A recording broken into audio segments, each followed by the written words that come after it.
traffic continues. I think the malls and stuff are going to be jam-packed now, just for everyone looking for deals, since this is going to be the shopping week. I was reading a lot of stories here. One of this one, it says here, drone pilot arrested after crashing craft into Midtown Bank. A drone pilot was busted Friday in Midtown after the high-flying gadget took off on him amid fierce winds and slammed into a Barclays Bank building, police and sources said. And it also says he basically took the drone off from the balcony of the place he was staying at, I suppose. It says from the balcony of his 21st floor room at the Executive Plaza Hotel. So try to envision that. He took off from the 21st floor, and it says the Gizmo crashed into an 8th floor balcony at the Barclays New York headquarters on a nearby 7th Avenue, sources said. The building was not damaged. And as it crashed, it says security workers took the drone, he tried to recover it, and then when he went there, he basically got approached by the police and was arrested because of it. If that's true about the wind and stuff, that sounds so risky. Although it makes me wonder how many people would do that when they're on vacation, like you're in the hotel and something like that. Would you actually dare to fly your drone out that way? Especially if it's windy? Makes me wonder for like shopping and stuff like that, when not a lot of people will be doing that in terms of just unboxing it, flying it from their house or the door or whatever, just to see if it works. I still remember one of the first videos I saw for the Mavic Pro was someone flying it from the balcony, and then for some reason, I guess with the interference, the drone just went lower and lower and lower out of the guy's control. So you should practice in an open field, in my opinion, but it doesn't sound like he was practicing. He pretty much knew what he was doing from the sounds of it anyways.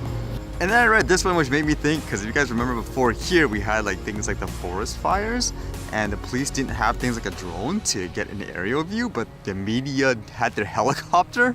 So they basically used the media's helicopter to help them in the disaster. So this one here, it says drone Fox video helping with fatal car crash investigation. So apparently here, I guess the police or whatever you want to call it, it said they were trying to document the whole situation and they didn't have things like a drone. But apparently the news station did, and so they basically flew their drone to give them the bird's eye view of the situation, which they then said like it's really useful and they love working with the media and stuff like that because they have the tools. Like one, it's weird, it's that the police or safety or whatever departments don't have the equipment themselves. But it kind of made me think, because if you guys remember just from the other day, just about talking about what the potential new regulations are, actually I'm just thinking about it now, it doesn't seem to be a clause saying stay away from like the vehicles and stuff like that. So does that mean people could potentially use them in the future, like to monitor accidents and stuff like this too? Or people say, oh no, now we're gonna have people following cars and stuff with their drones. Like most things with tech, there's gonna be people that are good and there's gonna be people that are bad. Don't make it ridiculous where it hinders people that can do a lot of good with it.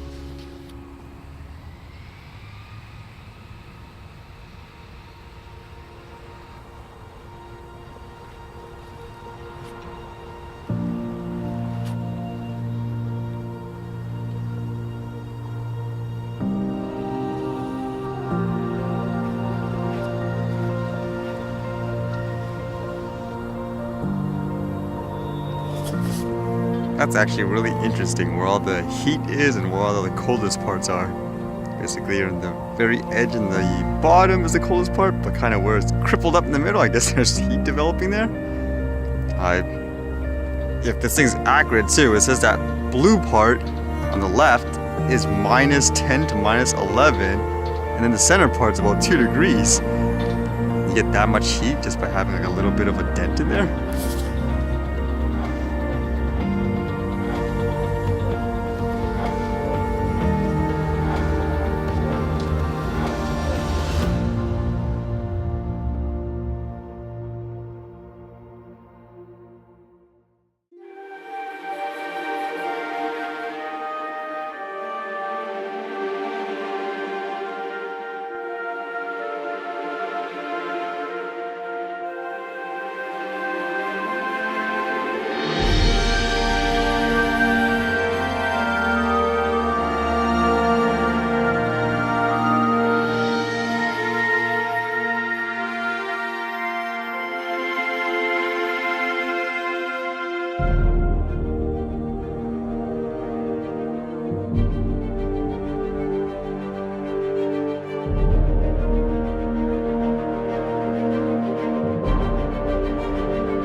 All right, see you guys later.